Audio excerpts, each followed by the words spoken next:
So, Lisa, I want to dig into Epicor's differentiators a little bit more. And I know Epicor well, but now I want to share some of these differentiators with our listeners. So, with so many options, there's so many marketing. And I have to say, Lisa, I've asked other ERP vendors the same question. But with so many options and so many marketing and sales approaches, many organizations have never been through an ERP selection previously.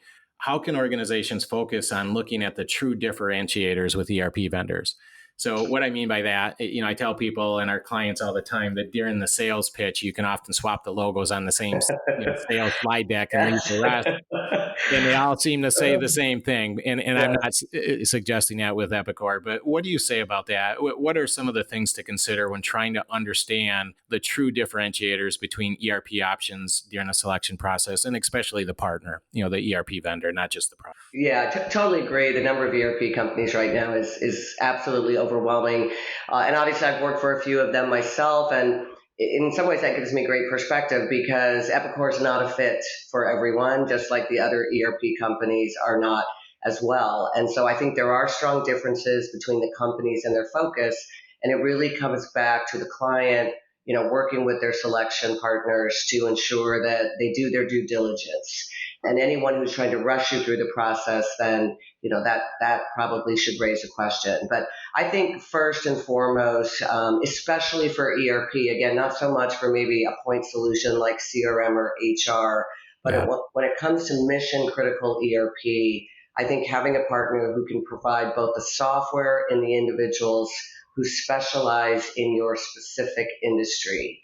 I think that's critical. And I don't mean broad industry like manufacturing, but really able to take it down to a sub-vertical level so that they're talking about projects and how you handle that in aerospace defense, or, it's not just distribution. You're getting into the issues around electrical distribution, dealers that may be involved, and retail outlets that are part of that environment, and really making sure that the vendor speaks your language.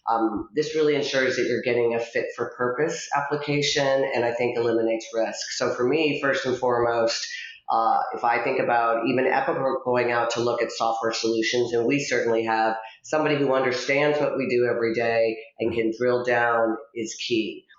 The second thing that sort of goes along with that is reference checks, right? I do believe references tell the truth, and I think it's really important to speak to other clients in your industry that use the software. Not the ones that are provided by the vendor.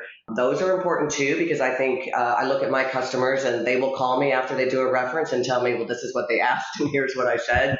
And I think in most cases, people do tend to be very real about the pros and cons, and also, what they could have done potentially better if there were challenges in the project. But we also encourage people to reach out to other sources, right? Industry associations. You can find people on LinkedIn in similar industries, and that's a great way to get a good read on just pros and cons. And if possible, attending a company's user conference as a guest, I think, is an excellent chance for you to hear more about their vision, but also to speak to many of their customers sort of off the grid. A third thing that I think is key is really executive alignment. I'm involved with a number of steering committees, and I think access at the executive level between both companies really does ensure that company strategies and priorities are aligned. So I think it's important to do that in the pre-selling process as well as an ongoing basis. And if those meetings are really hard to schedule with one of the vendors, that sort of sends a pretty strong message about their philosophy and potentially the service that you'll get afterward.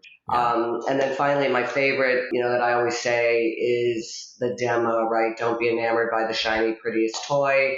Make sure there's some substance behind the facade, because there are lots of ways to make a demo look incredibly great. And at the end of the day, that's why I think the reference checks, the industry focus, making sure there's executive engagement means that the decision doesn't become the demo. Good points.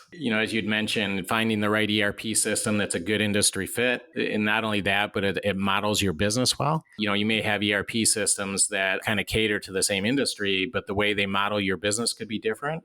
The other point, features and functions, let's call it. So the functionality within the application. I mean, a lot of them do finance, a lot of them do accounts payable and accounts receivable, but sometimes they do it very differently, even for something that basic. And then, as you mentioned, one of the things we put a lot of emphasis on, of course, is what we call the intangibles, outside of the industry fit, the business model, then the features and the functions is, what's the implementation methodology? How mature is it? How well thought out is it? The reference checks are critical. When an ERP vendor gives you several references and then your references give you references and they all check out, I mean, that's pretty good proof in the pudding. Yes. And then I really like what you said about the executive alignment. I think that is absolutely critical. That's key. And especially, you mentioned a good point. That's not just a post-sales, post sign on the line thing. It's a pre-sales thing. And it's really a way to see how badly the ERP vendor wants to earn your business. You are listening to the ERP Organizational Change Journal podcast, dedicated to private equity stakeholders, practitioners, and researchers seeking ERP organizational change success.